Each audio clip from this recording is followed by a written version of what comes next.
बिस्मिल्लाहिर्रहमानिर्रहीम। आज की वीडियो में हम ये सीखेंगे कि हम इंडिपेंडेंट सैम्पल टी टेस्ट कब रन करते हैं और कैसे रन करते हैं। Independent sample T test run करने की सबसे पहली शर्त यह है कि हमारे पास सिर्फ दो ग्रुप्स हों।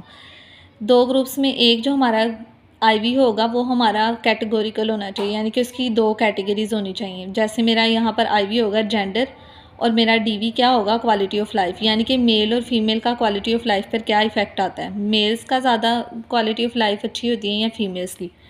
तो मैंने यहाँ पर क्या करना है, सबसे पहले जाके कमांड क्या देनी है, एनालाइज में जाना है।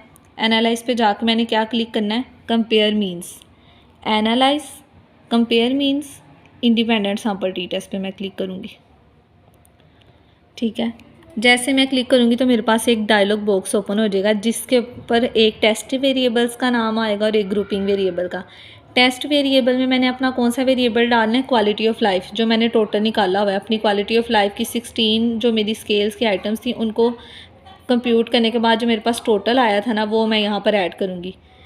ये मेरा क्या है, डीवी है, जिसे मैं टेस्ट वेरिएबल का नाम भी दे सकती हूँ। और उसके बाद ग्रुपिंग वेरिएबल में मैं अपना आईवी डालूँगी जिसकी दो कैटेगरीज़ हैं, वो क्या है, जेंडर।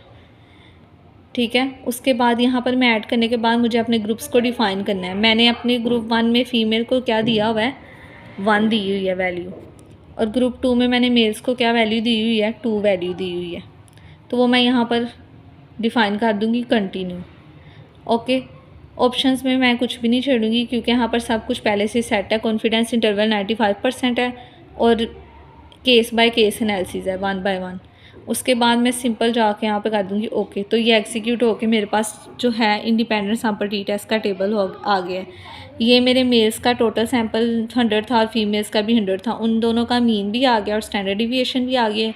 ये दोनों चीज़ें मैं अपने टेबल में रिपोर्ट करूँगी, मीन और स्टैंडर्ड डिविएशन। स्टैंडर्ड एरर हम अपने टेबल में रिपोर्ट नहीं करते।